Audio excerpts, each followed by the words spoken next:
What could be more revered than the mythical god of war? At the dawn of time, many beliefs have left us a priceless legacy of tales involving envious gods, valiant heroes, epic adventures, and stories of revenge and love. And just like Ares and Zeus in Greek mythology, Ogun is one of the most powerful gods in the African pantheon. In the Yoruba pantheon of deities, Ogun, also known as the god of iron and war, is a tremendously revered and feared deity. He is renowned for both his creativity and destructiveness, which contributes to the misunderstanding of his true nature. In the end, this is the tale of the mythical god of war.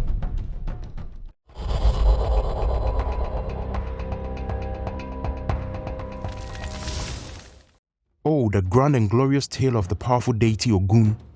The Yoruba people believe that the Almighty God created the universe and all its existence, including divinities such as Ogun, who were also known as the Orishas, who served as a bridge between the divine and human worlds.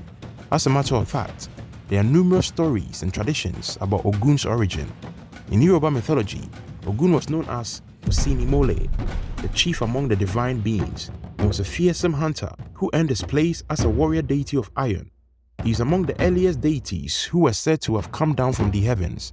One legend has it that Ogun descended from the heavens, clad in clothing made of fire and blood, to determine if the earth was suitable for human habitation.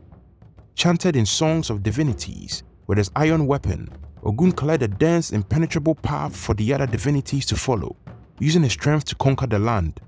Though he was a cruel god who lived alone at the top of the hill, hunting, Ogun ultimately chose to lead a life among people, for he was tired of his solitary existence. He traveled to Ireland, where he was crowned king, taking fronds from a palm tree and earning the name Ogun Onire. In battles against his enemies, Ogun stood by his father, Ododuwa, as his trusted warrior.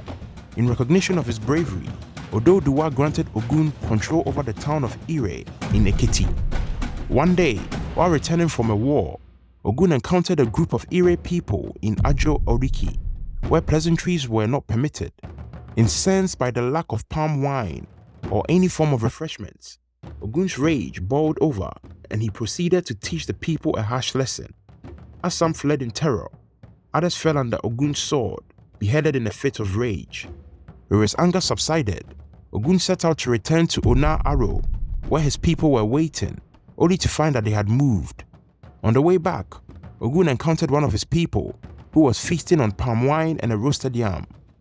To Ogun's relief, the man recognized him and offered him a warm welcome, singing praise songs and sharing his feast. However, another version of the story suggests that the locals in Ajo Oriki challenged Ogun as he checked the gourds of palm wine his followers had prepared. In a fit of rage, Ogun was about to kill them until one of them suggested that a powerful man like Ogun might be their Ogun. The man then offered Ogun some of his leftover roasted yam and a palm wine. Upon further questioning, the god realized that he had killed his own people in a fit of anger. Feeling remorse, Ogun acknowledged his mistakes and decided that he could no longer continue living with his people after what he had just done.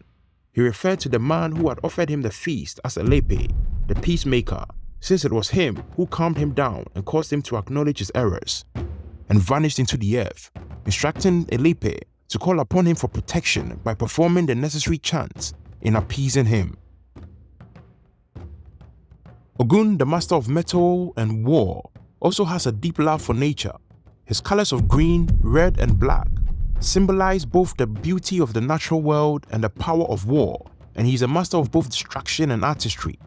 A palm frond or a palm branch, iron, and his hunting companion, a dog, are among Ogun's favorite things. In fact, some praise songs even honor Ogun's dog, who serves as a metaphor for hunting.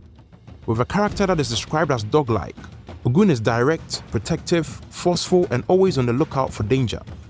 During cultural performances, you can hear the sounds of barking dogs, clanging metals, and war cries. The dancers wield axes and palm fronds, making forceful movements and stabbing gestures.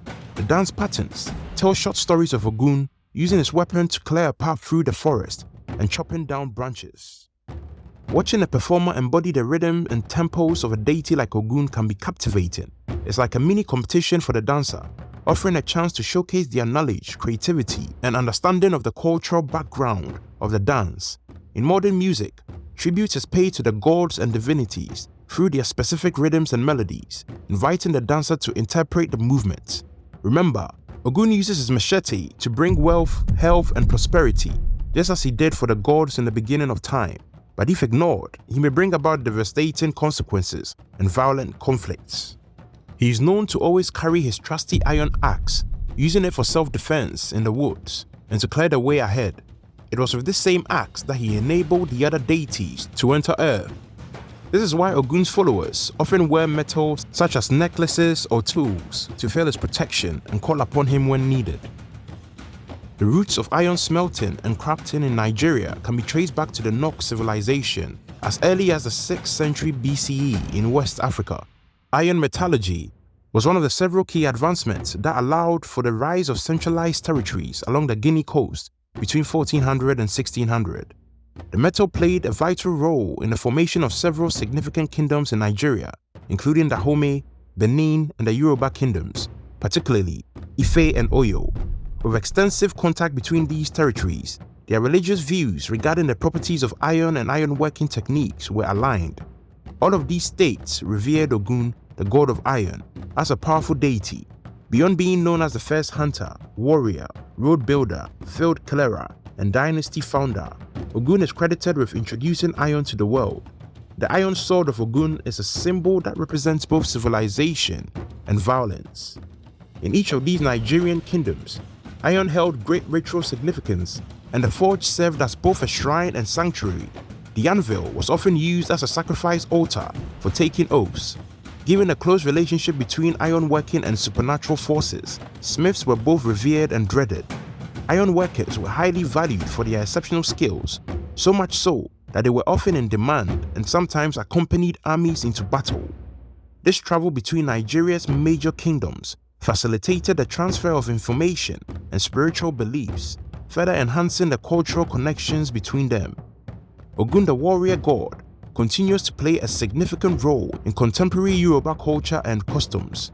His presence is deeply ingrained in daily life, serving as a symbol of truth and justice. In courtrooms, individuals may make an oath by kissing a piece of iron in the name of Ogun, solidifying their promise to tell the truth. And for a safe journey on the road, drivers often wear an Ogun amulet for protection. The rituals and sacrifices dedicated to Ogun have been passed down through generations, including offerings such as alligator pepper, kola nuts, palm wine, red palm oil, rats, roosters, salt, snails, tortoises, water, and yams. Many of these customs have made their way into the New World. For hunters and blacksmiths, it is forbidden to witness the mating of black snakes.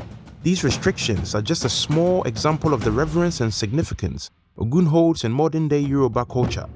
The African god of war continues to be a powerful force, revered and respected by those who follow his teachings. What do you think about the African god of war? We would love to know your thoughts in the comment section. If you enjoyed this video, make sure you click the like button.